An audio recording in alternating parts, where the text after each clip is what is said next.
Hi guys, ఇప్పుడు చూస్తున్నారు కదా, ఇది పసుపు మొక్క. మా ఇంటి దగ్గర పసుపు పులుసు చేస్తానంటే నేను తవ్వడానికని వచ్చాను. ఇక్కడ 2 సంవత్సరాల క్రితం 4 పసుపు కొమ్మలు అయితే నాటడం జరిగింది. ఇప్పుడు నేను ఒక్క కొమ్ము దగ్గర మాత్రమే తవ్వాను. ఒక్క కొమ్ము దగ్గర తవ్వుతూనే ఎంత పసుపు వచ్చిందో చూడండి. ఇది దేశీ పసుపు, నాటు పసుపు అని అంటారు. 2 సంవత్సరాలు పండుతుంది ఈ పంట. నేను 2 సంవత్సరాల క్రితం చింతపల్లి నుంచి తేవడం జరిగింది పసుపు. అందులోని 4 కొమ్ములు అయితే నాటుకున్నాము. ఈ పసుపుని మార్కెట్ లో సాయి పసుపు అని అమ్ముతారు. పసుపులోని కుర్కుమిన్ పర్సెంటేజ్ చాలా ఎక్కువగా ఉంటది. ప్రస్తుతం మార్కెట్ లో దొరికేది 9 నెలల పంట. అందుకని ఇంటి అవసరాల నిమిత్తం ఈ మొక్క నాటుకోవడం జరిగింది. నేను ఎంతో పసుపు రాదని అనుకున్నాను, కాకపోతే మేము ఎక్స్పెక్ట్ చేసిన దానికన్నా చాలా ఎక్కువ వచ్చింది. పసుపు ఇంటికి తీసుకెళ్లిన తర్వాత ఎన్ని రోజులు పసుపు చారు కాస్తారని భయం వేస్తుంది. 1 లేదా 2 సార్లు అయితే తినగలంగానే రోజు ఇదే చేస్తే అసలు తినలేము. ఇంకా 3 కొమ్ముల దగ్గర అయితే మిగిలి ఉంది.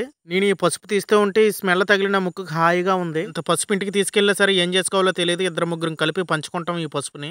సిటీస్ లో ఉన్న వాళ్ళు అయితే మన ఇంట్లో వండుకున్న వంట పక్కింటి వాళ్ళకి కూడా ఏమీ తెలియదు. పల్లెటూరులో అయితే వంటే కాదు, పండిన పంటని కూడా షేర్ చేసుకుంటారు. ఈ రోజు ప్రస్తుతం ఈ సేవలు ఇలా ముగించేస్తున్నాము. నేను ఎక్కడైతే తవ్వానో అక్కడ మళ్ళీ కప్పేస్తున్నాను. మళ్ళీ ఆ పసుపుని ఏ పక్షులైనా ఏమైనా చూసినా సరే మళ్ళీ గెలుకుతాయి అని చెప్పేసి మళ్ళీ కప్పేస్తున్నా. ఈ విధంగా మట్టి వేసి కప్పడం వల్ల సేఫ్ గా ఉంటది లోపల ఉన్న పసుపు. మళ్ళీ మనకి ఎప్పుడైతే అవసరం ఉంటుందో ఆ రోజు మనం తవ్వుకోవచ్చు అని ఇలా కప్పుతున్నాను. ఈ రోజు చాలా హ్యాపీగా అనిపించింది. చాలా ఎక్కువ పసుపు వచ్చింది కదా. ఇదిగో చూడండి ఎంత పసుపు వచ్చిందో. నాకైతే చూడముచ్చటగా అనిపించింది. ఆ వీడియో మీకు నచ్చినట్లయితే please like and share, subscribe చేయండి.